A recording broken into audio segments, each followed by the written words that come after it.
अभी से अगर नहीं जागे, क्योंकि टाइम को आप पकड़ नहीं सकते। टाइम को you are not going to catch it because lost time is never regained. मैं शॉर्ट नोट लिखवाऊंगा, आपको जो है कि कॉन्सेप्ट क्लियर रहे और याद रहेगा, लेकिन वहां पर आप अपने से जाके इतना एडिशनल पॉइंट लिख देंगे। अगर मैं कोई शॉर्ट आंसर भी करा रहा हूं तो वो लॉन्ग में भी इनकेस आ गया।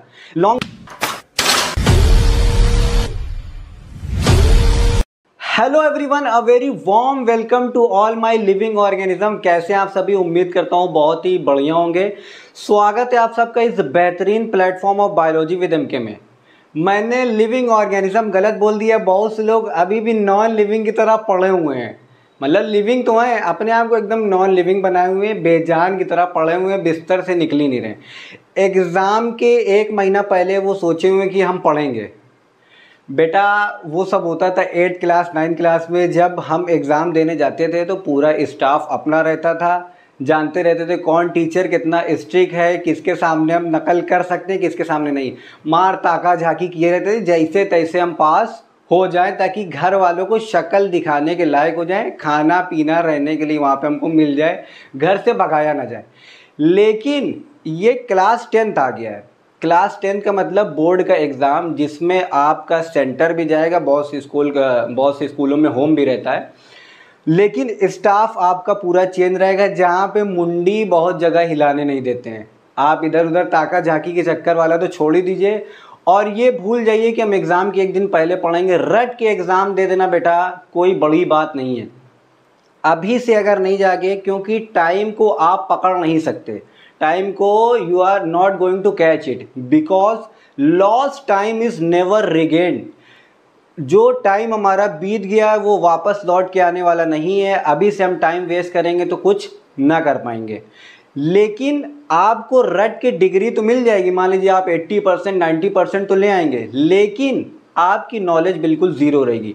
अगर आपसे अभी कहा जाए अभी से पढ़ना स्टार्ट करिए, नॉलेज लेना चाहेंगे, तो डिग्री आपके लिए वैल्यू ना करेगी। डिग्री अपने आप बन जाएगी, 90% से प्लस आपका आ जाएगा।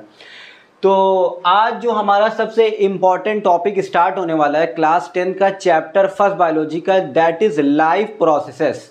लाइफ प्रोसेसेस के ऊपर आज हम लोग डिस्कस करने जा रहे हैं, जो बहुत ही इम्पॉर्टेंट चैप्टर है। आप मेरी नोट्स के ऊपर जाइएगा, मैं शॉर्ट नोट लिखवाऊंगा, आपको जो है कि कॉन्सेप्ट क्लियर रहे और याद रहेगा, लेकिन वहाँ पर आप अपने से जाके इतना एडिशनल पॉइंट लिख देंगे। अगर मैं कोई शॉर्ट आंसर भी करा रहा हूँ तो वो लॉन्ग में भी इनकेस आ गया, तो आप उसको अपने से बना के कर सकते हैं। ये मेरी 100% गारंटी है। इस प्लेटफॉर्म पे डर हमारा 0 या माइनस में चला जाता है, ये मेरी श्योरिटी है। आप इससे पढ़ के जा रहे हैं तो वही नहीं है आप एग्ज़ाम में फेल हो या बैक बेंचर हो, किसी भी टाइप के हो। मेरा लेक्चर ही बॉटम टू टॉप है, यानी मैं नीचे से शुरू करता हूँ और ऊपर तक के बच्चों के लिए, यानी स्टेप बाय स्टेप सीढ़ी पहली स्टेप चढ़ेंगे तब आप एक एक सीढ़ी चढ़ के फ्लोर पे पहुँचेंगे। वही उसी तरीके से मेरी नोट्स है।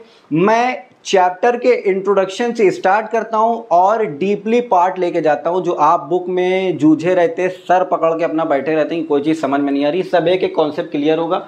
लाइफ प्रोसेसेस की बात कर लेते हैं। सबसे पहले इसकी मीनिंग क्या है कि the basic and essential activities perform by a living organism to sustain and maintain life. देखिए लाइफ प्रोसेसेस की मीनिंग क्या है, जो हम दिन भर की एक्टिविटीज़ करते हैं अपने आप को सस्टेन रखने के लिए, मेंटेन रखने के लिए, या जीवित रखने के लिए, जिंदा रखने के लिए। लाइफ का मतलब ही क्या है? जिंदगी। प्रोसेस का मतलब है क्या? प्रक्रिया। जीवन की प्रक्रिया को चलाए रखने के लिए, सस्टेन रखने के लिए, या उसको मेंटेन रखने के लिए जो हम दिन भर में एक्टिविटीज़ करते हैं अपनी बॉडी में। ये मैं लिविंग ऑर्गेनिज्म की बात कर रहा हूँ। जितने भी लिविंग ऑर्गेनिज्म है जो ये एक्टिविटीज़ परफॉर्म करते हैं वो कहलाती है लाइफ प्रोसेसेस। अब कितनी चीज़ें हमारी बॉडी में ज़रूरी, अगर वो ना हो तो हमारी लाइफ प्रोसेसेस नहीं चल सकती, हम जिंदा नहीं रह सकते। तो इसकी डेफिनेशन है कि एसेंशियल एक्टिविटीज़, यानी बेसिक है और एसेंशियल एक्टिविटीज परफॉर्म होती है लिविंग ऑर्गेनिज्म से टू सस्टेन, अपनी लाइफ को बनाए रखने के लिए, जिंदा रखने के लिए और मेंटेन करने के लिए। वो एक्टिविटीज़ क्या है उसके बारे में डिस्कस करेंगे हम लोग सब। चैप्टर लोग समझते बहुत बड़ा है, क्योंकि इसमें समझ लीजिए कई सारे टॉपिक हैं।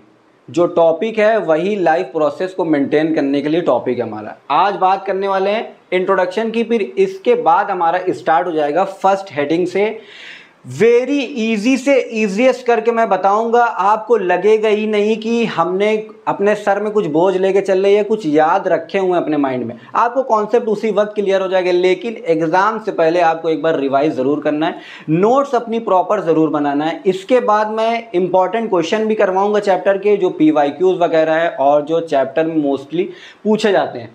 तो देखिए, सबसे पहले इसमें क्या है, न्यूट्रिशन। न्यूट्रिशन आपको पता है हमारी बॉडी के लिए कितना इसेंशियल पार्ट है। जब तक हम खाएंगे नहीं तो उससे हमको एनर्जी कैसे मिलेगी, वो फर्दर ब्रेक डाउन कैसे होगा और हमको एनर्जी कैसे देगा बिना खाए। तो न्यूट्रिशन हमारी बॉडी के लिए बहुत इंपॉर्टेंट है। न्यूट्रिशन दो तरीके का होता है, ऑटोट्रॉफिक और हेटरोट्रॉफिक। इसमें हम लोग डिस्कस करेंगे, बहुत जल्दी हो जाएगा। ऑटोट्रॉफिक और हेटरोट्रॉफिक। ऑटोट्रॉफिक में क्या होता है कि जो ऐसे ऑर्गेनिज्म, ऐसे लिविंग ऑर्गेनिज्म जो अपना खाना खुद से बनाते हो, ऑटो का मतलब ही होता है अपने आप, ऑटोमेटिकली, तो वो ऑटोट्रॉफिक न्यूट्रिशन कहलाते हैं। हेटरोट्रॉफिक का मतलब जो अपना खाना दूसरों से लेते हैं, जैसे हम लोग हैं अब किसी के ऊपर डिपेंड है कि फला इंसान हमको पढ़ा देगा या हमको ज़बरदस्ती नींद से उठाया जाएगा तब हम पढ़ेंगे। हमको अपने ऊपर से कोई मतलब नहीं, हम एकदम लापरवाह इंसान है, हम दूसरों के ऊपर डिपेंड रहते हैं, ये कभी ना करना चाहिए। लेकिन ये न्यूट्रिशन की बात है, वो एग्जाम्पल अलग है। हेटरोट्रॉफिक में क्या है कि जो अपना खाना दूसरों से लेते हैं, उनके अंदर कैपेबिलिटी नेचर ने नहीं प्रोवाइड की है कि वो अपना खाना बना सकें, इनके अंदर प्रोवाइड की है, ठीक। तो ये अपना खाना दूसरों से लेते हैं। उसके बाद जब हमने खाना खा लिया, अब खाना खा लिया, उसका डाइजेशन हो गया। न्यूट्रिशन में हम पूरा डाइजेशन के बारे में पढ़ेंगे, बहुत ही ईजी से ईजीएस्ट और कम नोट्स रहेगी मेरी। रिस्पायरेशन के बारे में, जब खाना आपकी बॉडी में चला गया तो रिस्पायर करेंगे आप, यानी ऑक्सीजन लेंगे, CO2 रिलीज करेंगे, ऑक्सीजन इनटेक करेंगे।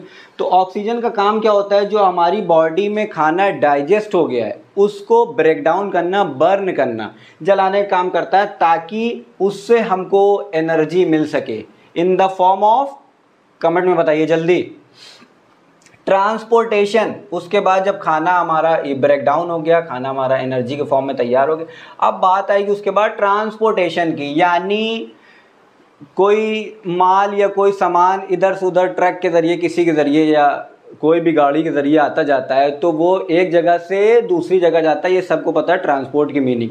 अब हमारी बॉडी में एनर्जी तो बन गई है, लेकिन जहाँ पे एनर्जी स्टोर है उसको बॉडी के हर एक सेल में पहुँचाने के लिए भी तो कोई चीज़ रिस्पॉन्सिबल होगी। तो इसमें हम पूरा डिस्कस करेंगे ट्रांसपोर्टेशन में ब्लड सर्कुलेशन के बारे में, जिसमें हमारा मेन रोल प्ले करेगा हमारा दिल, दैट इज हार्ट हमारा यहाँ पे रोल प्ले करते हैं। रिस्पायरेशन में हमारा लंग्स रोल प्ले करेगा। उसके बाद जब खाना आपका डाइजेस्ट भी हो गया, ट्रांसपोर्टेशन भी हो गया, सब सारे सेल को एनर्जी प्रोवाइड हो गई, उसके बाद आता है पार्ट एक्सक्रेशन का।